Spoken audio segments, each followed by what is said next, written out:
Assalamualaikum warahmatullahi wabarakatuh.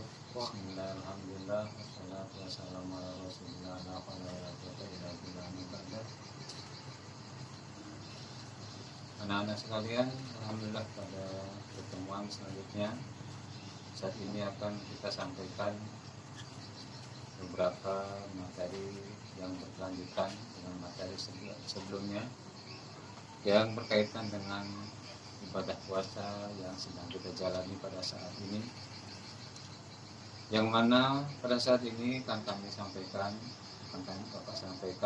beberapa hal yang dapat merusak ibadah puasa kita. Karena ada dua. Pertama, ada yang bisa merusak pahala ibadah puasa, ada yang bisa merusak puasa itu sendiri. Yang akan Bapak sampaikan adalah beberapa hal yang dapat merusak ibadah puasa. Di sini Bapak sampaikan ada 10 perkara yang bisa merusak ibadah puasa kita, yang nantinya mohon kepada anak sekalian untuk bisa dimengerti, bila perlu dihafal dan diingat betul apa saja yang bisa merusak puasa ibadah kita. Ada 10 perkara yang dapat merusak puasa kita. Yang pertama, masuknya segala sesuatu yang berwujud benda. Saya ulangi lagi, masuknya segala sesuatu yang berwujud benda ke lubang yang terbuka yang ada di tubuh kita.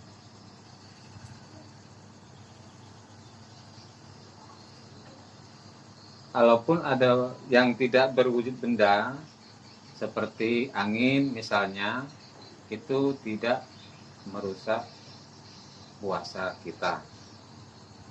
Yang berwujud benda, besar ataupun kecil, sekecil apapun, itu bisa merusak pada puasa kita.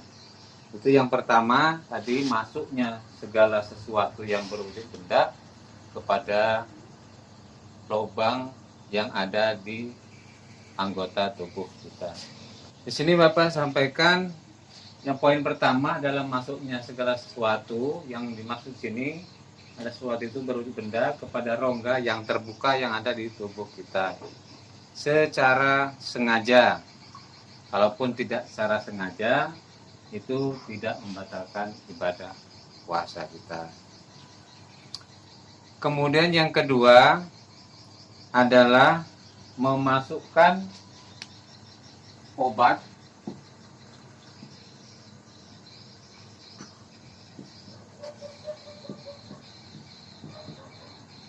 ke dua jalan.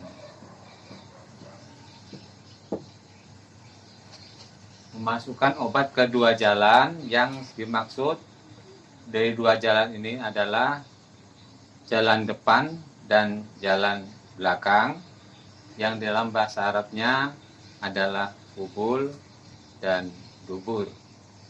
Misalnya kita berobat di saat ibadah puasa, kemudian kita masukkan obat tersebut ke jalan baik depan ataupun belakang, maka puasa kita bisa berakibat batal. Poin yang ketiga, muntah yang disengaja ini sama seperti yang Bapak sampaikan sebelumnya, ada di poin fardu-fardunya atau rukun-rukunnya ibadah puasa. Itu juga masuk kepada perkara yang bisa membatalkan puasa. Jadi kalau muntahnya tidak disengaja, tidak membatalkan ibadah puasa. Jadi yang kemudian selanjutnya adalah injal. Injal ini bahasa Arab yang bahasa Indonesia adalah mengeluarkan sperma dengan secara sengaja. Kalau tidak sengaja maka tidak membatalkan ibadah puasa. Kemudian yang kelima ini hanya alami oleh wanita, yaitu haid atau menstruasi. Jadi ketika dia berpuasa, kemudian saat itu dia datang bulan atau menstruasi, pada saat itu dia harus berhenti berpuasanya dan puasa pada hari itu dianggap batal karena datangnya menstruasi. Ini khusus untuk anak perempuan. Kemudian yang selanjutnya yang ke-6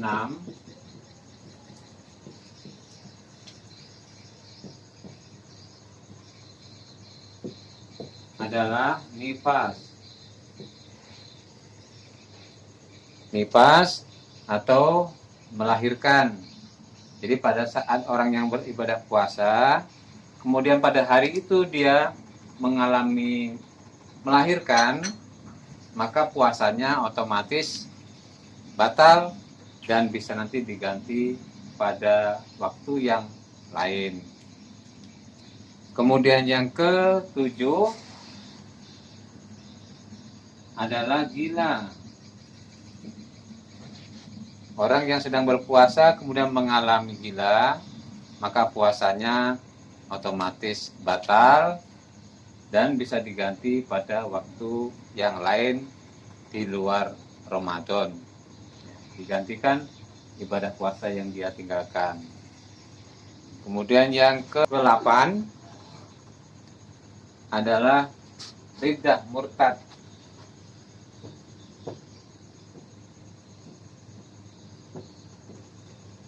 Yang ke-8 adalah murtad, artinya keluar dari Islam, baik keluarnya secara lisan maupun secara perbuatan.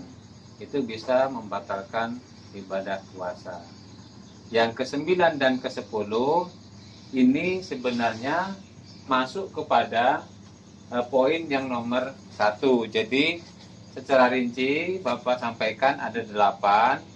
Namun di dalam kitab disampaikan ada 10 karena 2 poin yang tadi masuk kepada poin 1 dan kepada poin 2. Jadi itu ada 10 perkara atau bisa disebut ada 8 perkara yang bisa merusak ibadah puasa.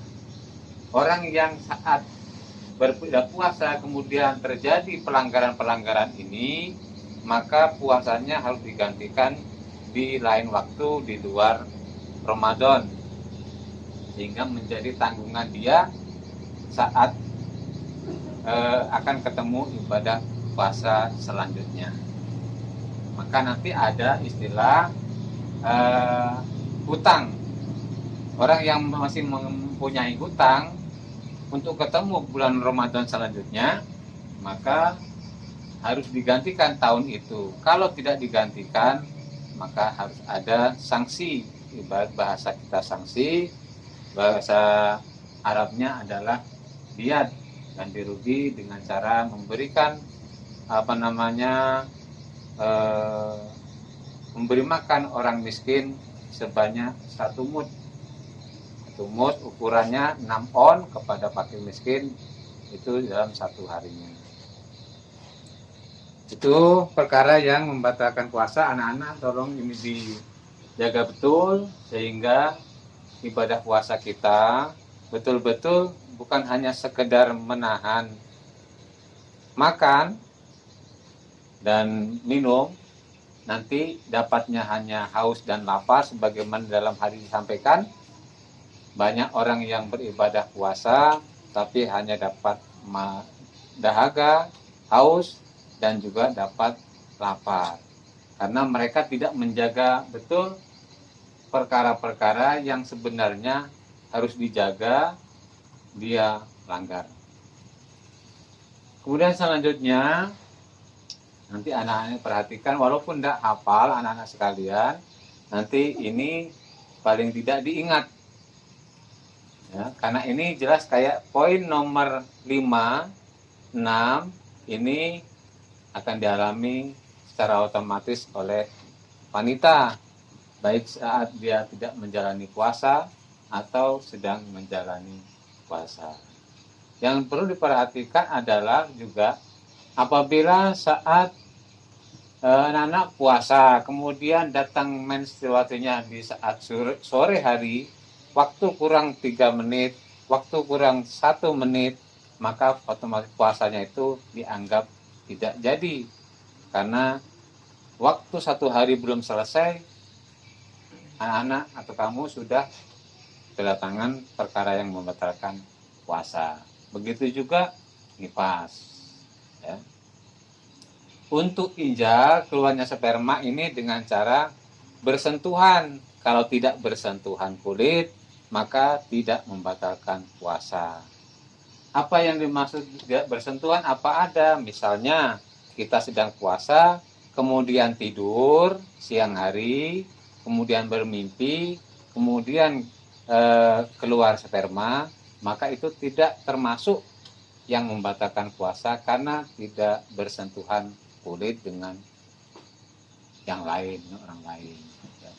Ini poin perkara yang membatalkan puasa. Oleh karenanya saat ibadah puasa harus memperhatikan betul, bukan berarti ketika kita berpuasa tidak boleh berobat, tidak boleh ketika kita sakit tidak boleh berobat, boleh, tapi harus diperhatikan memasukkan obat harus jangan melalui rongga yang terbuka.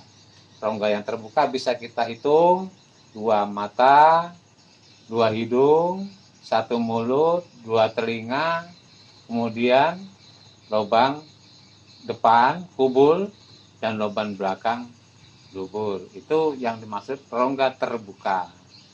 Ya. Yang lain, pori-pori, itu tidak termasuk rongga terbuka. Sehingga saat kita ibadah puasa, kemudian kita berobat, disuntiknya tidak melalui lubang yang terbuka tadi, di pantat misalnya, maka itu tidak membatalkan puasa. Karena yang disuntikan adalah di rongga, bukan di rongga yang terbuka. Jadi tidak apa-apa kita berobat saat ibadah puasa. Namun untuk infus itu sebaiknya dihindari, walaupun yang diinfuskan itu tidak disuntikkan di rongga yang terbuka, ya. Tapi infus itu fungsinya berlawanan dengan pengertian ibadah puasa itu sendiri. Ibadah puasa menahan lapar dan minum, sementara infus itu adalah menambah suplai makanan, menambah kekuatan terhadap pasien yang sakit itu. Jadi untuk infus ada yang berpendapat itu makruh, ada juga yang berpendapat lebih baik dihindari karena berlawanan dengan pengertian ibadah puasa.